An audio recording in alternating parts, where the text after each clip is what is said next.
Let's look at what is going on then with Labour's big plan, Great British Energy, huge flag-waving moment in the election campaign. It's going to be a game changer, or is it? We learned today that the wind turbines, the offshore wind turbines, will get the go-ahead with the help of the Crown Estate.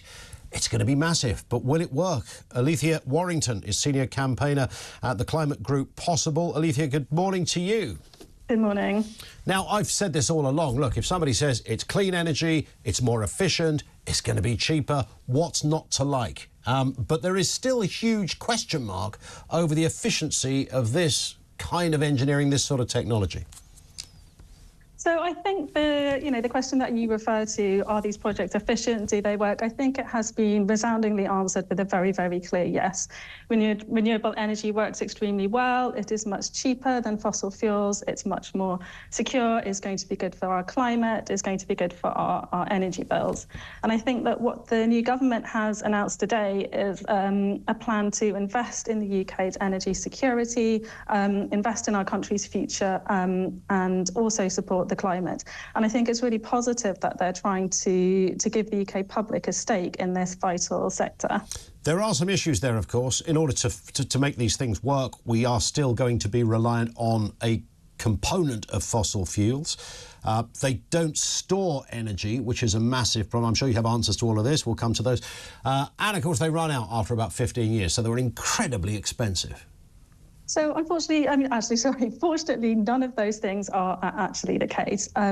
Wind projects last for about 25 years or possibly even more than that. They're an extremely... 17 is the average, I'm told, lifespan of a wind turbine. I don't think that's the case, but also you can repower wind turbines. So it's not the case that once you get a wind project up and running, you then have to get rid of it.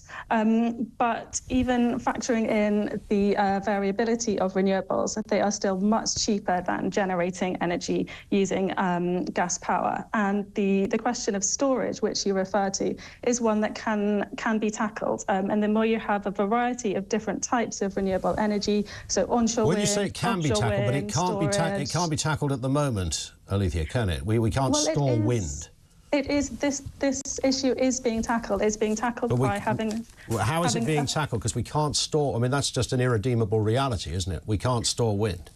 I mean, the more you have more types of energy project up and running, so onshore wind, offshore wind and solar, the more you guarantee that at least some of these projects are operating all the time. So you think if you just keep building more windmills, I mean, I get the idea because we're all in love with the idea of something more efficient, cleaner, cheaper, etc.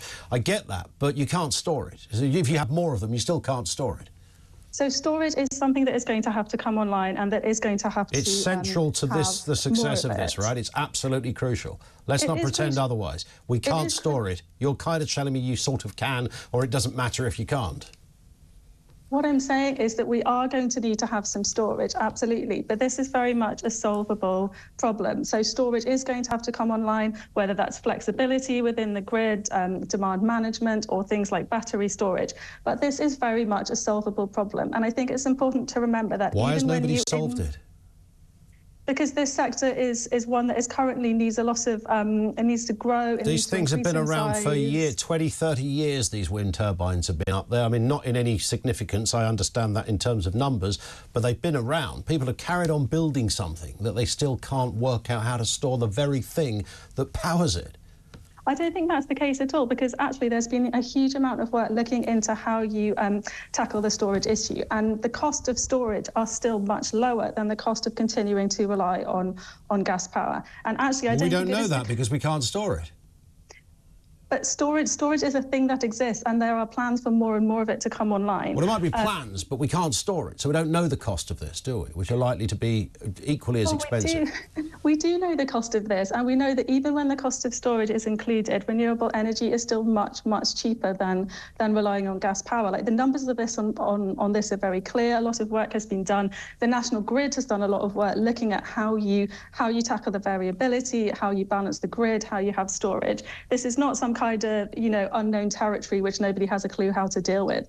There's, at the moment they're not doing.